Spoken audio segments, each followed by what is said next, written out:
You might not notice it right away, but every time you fall into this common habit during self-pleasure after the age of 60, you're quietly undermining the very systems that support healthy blood flow and meaningful intimacy. I'm Dr. Edward Kane, a specialist in urology and men's wellness, with over 3 decades of experience, helping older adults rediscover confidence, connection, and optimal vitality. After working with thousands of patients, I've identified a subtle but consistent pattern that too many overlook. Most older men assume that masturbation is harmless or even beneficial regardless of age. But after 60, one small misstep can slowly sabotage your circulation and quietly unravel the emotional fabric of your relationships. In the next few minutes, I'll walk you through what this hidden mistake is, why it causes lasting harm, and how you can reverse it naturally without medications or drastic changes. I'll also share a simple shift you can try tonight that could begin to restore your energy, blood flow, and confidence in less than a week. Before we dive in, if you find this useful, be sure to click subscribe and turn on notifications so you don't miss out on future health insights tailored specifically for your life stage. And if this resonates with you, drop a 1 in the comments. If you'd like to see different topics covered, hit 0 and let me know how I can better support your journey. Part 1. Why circulation and intimacy decline. After 60, and the surprising role of masturbation. Over the years, I've heard countless older adults describe what they assumed were unrelated problems: cold extremities, declining interest in sex, difficulty sleeping, emotional distance from their partners, or just a nagging feeling that something is off. Most chalk it up to getting older. And yes, age is a factor, but it's not the whole picture. What often goes unnoticed is that the body doesn't become duller with age, it becomes more responsive, more sensitive to small habits. The systems that once ran smoothly, your circulatory network, hormone balance, and nerve function, begin to require more thoughtful care. They become reactive to routines that may have felt perfectly fine in your younger years, especially those done alone, like how you engage with self-stimulation. This is a topic many shy away from, especially past a certain age. But we need to talk about it because it matters. When older men continue using the same high-pressure, fast-paced methods they relied on decades ago, their bodies react differently. Instead of bringing release and relaxation, it can lead to subtle damage, restricted blood flow, overstimulated nerves, and strain on tissues already under pressure. What once gave pleasure now starts wearing down the very systems you need to maintain vitality. You might not feel any pain, but you may sense something different: less sensation, reduced arousal, or diminished satisfaction.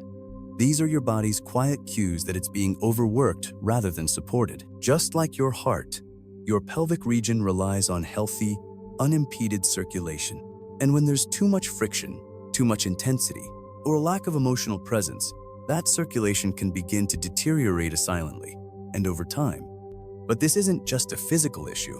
Many of the men I've worked with talk about a growing sense of distance in their relationships, that the intimacy they once enjoyed has become a fading memory.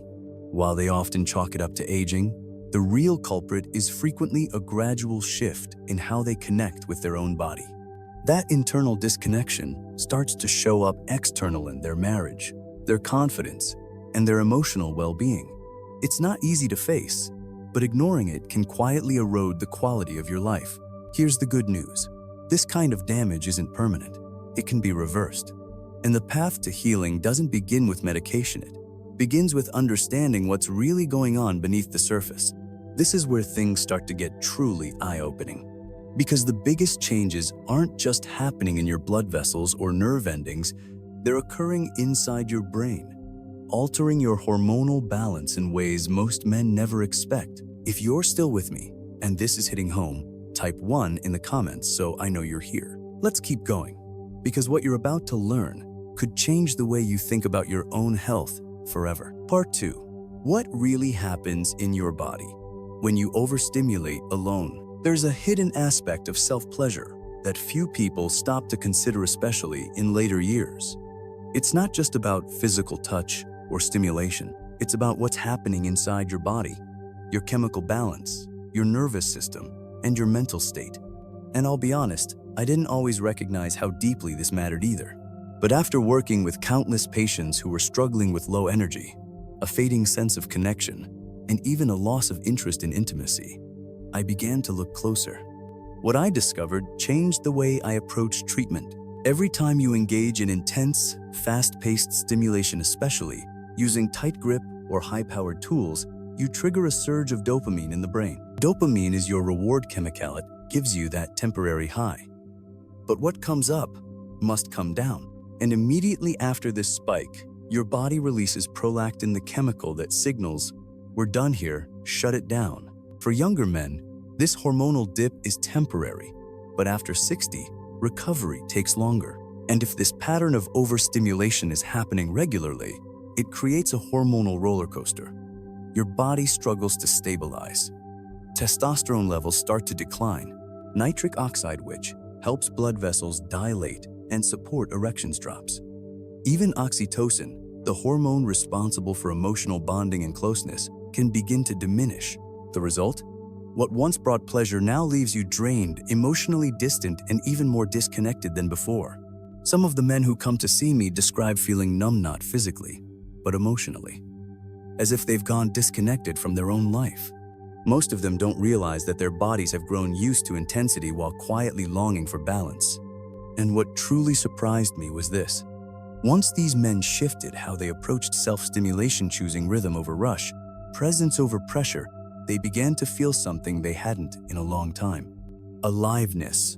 Not just in the bedroom, but in their daily moments, when they woke up, when they spoke to their loved ones, when they looked in the mirror. Now, let me take you into a space most physicians avoid: the emotional toll these habits can take. Because while physical health might whisper through symptoms, emotional pain has a way of showing up in silence, unmeasured, but deeply felt. Part 3. The emotional toll most doctors don't discuss. I've always believed that behind every symptom lies a story, especially when it comes to intimacy. And in men over 60, those stories are often more layered than we realize. They don't walk into my office talking about technique or hormone levels. They talk about something they can't quite describe. A sense of distance, disconnection, a quiet ache for the closeness they used to know. One man stands out to me, was a former school principal in his early 70s. He sat across from me and said, "Doctor, I don't feel like myself anymore. My wife and I don't share affection like we used to. I lie beside her at night, but I feel completely alone." His words weren't filled with shame about aging. What broke his heart was the space that had opened between them and his sense of helplessness in bridging it. When I gently asked how he'd been engaging with himself, he hesitated, then admitted to watching porn in secret, often with headphones, scoozing that over the awkwardness of initiating something real.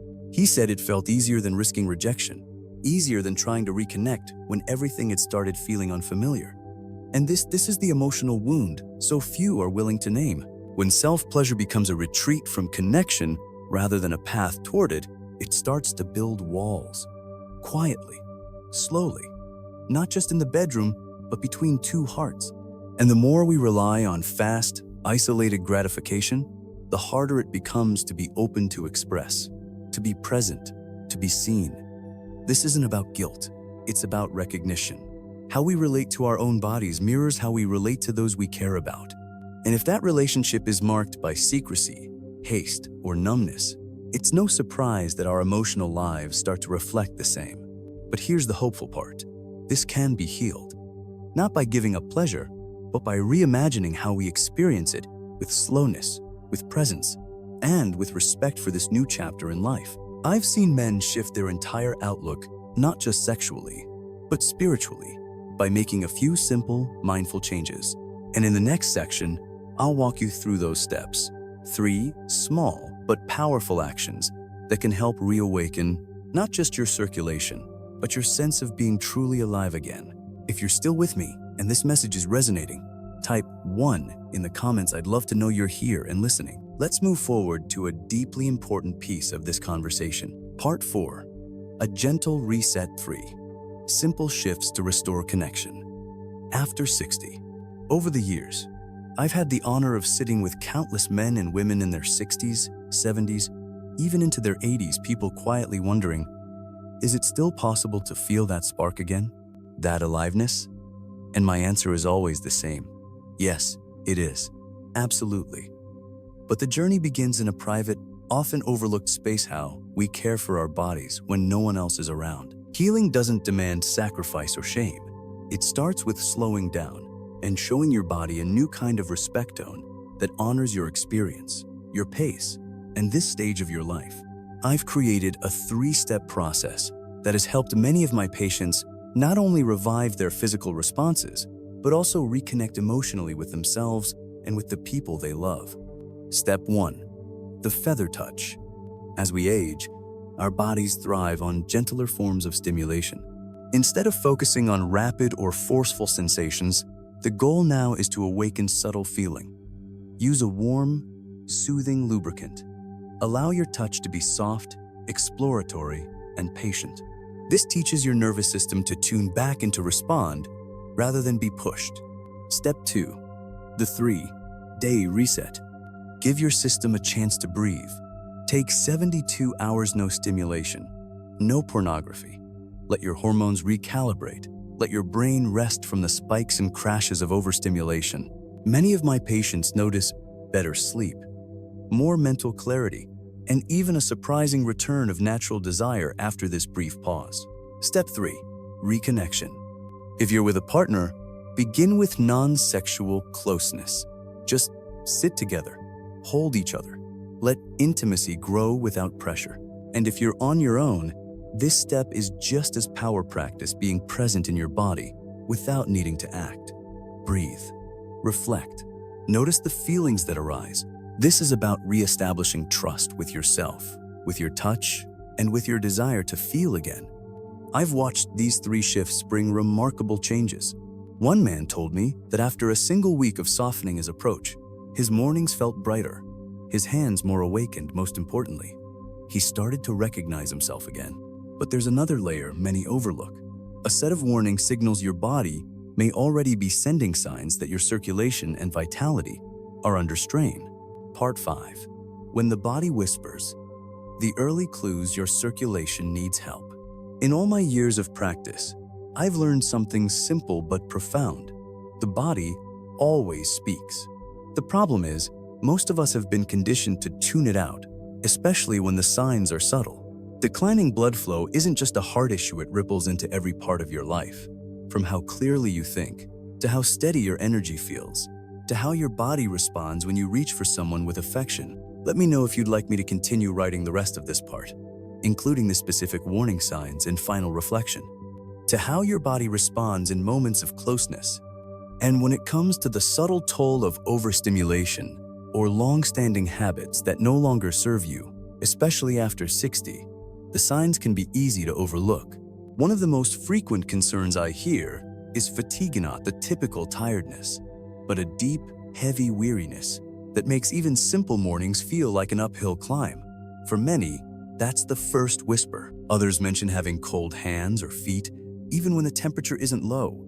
That's often your body signaling that circulation isn't what it used to be. Then there are the more personal shifts: reduced sensitivity, difficulty maintaining an erection, fewer spontaneous morning erections, or simply feeling slower to respond to touch.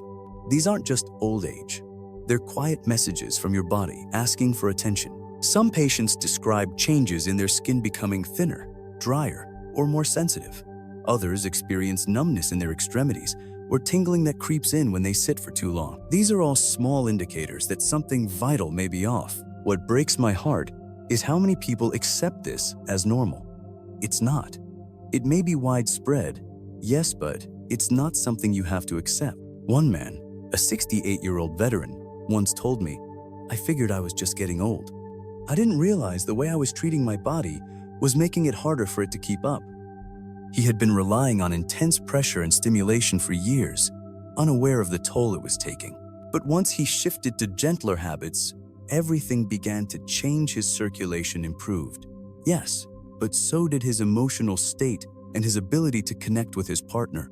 "I didn't know how numb I had become," he said, "until I finally started to feel again." If anything in this sounds familiar, if your body has been speaking to you in these quiet ways, please don't brush it off. These aren't flaws. They're invitations. Your body wants to recover. And when given steady, thoughtful care, it absolutely can. But here's what has amazed me most over the years. Many of these early signals, they aren't just physical. They're signs that something deeper is out of rhythm. And that's what we'll turn to now. More than just sex. Why? This journey matters.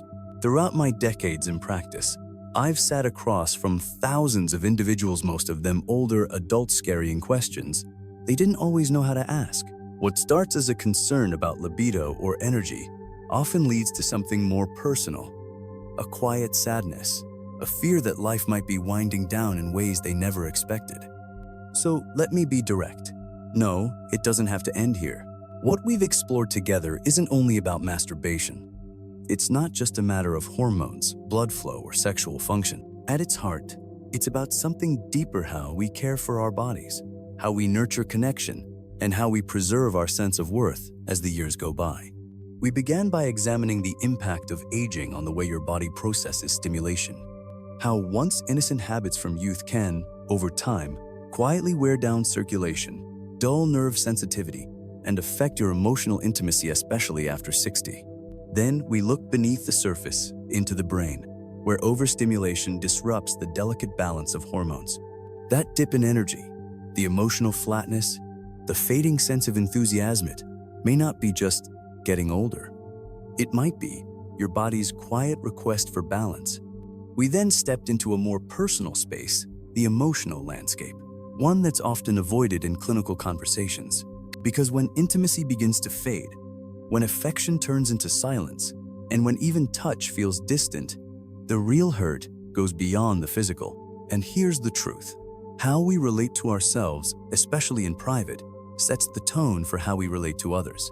When self-pleasure becomes rushed or disconnected in escape, instead of an act of self-care, it can widen the emotional distance we feel from our loved ones. That's why I didn't stop at the problem. I offered a new path, the 3-step fix. A slower, more intentional way to connect. Lighter touch, a 3-day pause to let your system breathe, and moments of quiet reconnection, whether with a partner or simply with yourself. These gentle shifts make a real difference. I've watched men who once felt resigned to decline come back weeks later with a new energy. I've spoken to women who thought intimacy was behind them until they relearned how to treat their bodies with compassion instead of criticism. We also talked about warning signs: cold fingers, numb toes, loss of sensation, a fading desire for closeness. These aren't random symptoms. They're your body's early signals, and they deserve to be acknowledged. The earlier you respond, the easier it is to heal. So, why does all this matter? Because true intimacy is about more than physical contact. It's about feeling at home in your body. It's about having the energy to laugh, to love, to wake up with purpose. It's about not just reaching for others, but staying connected to yourself.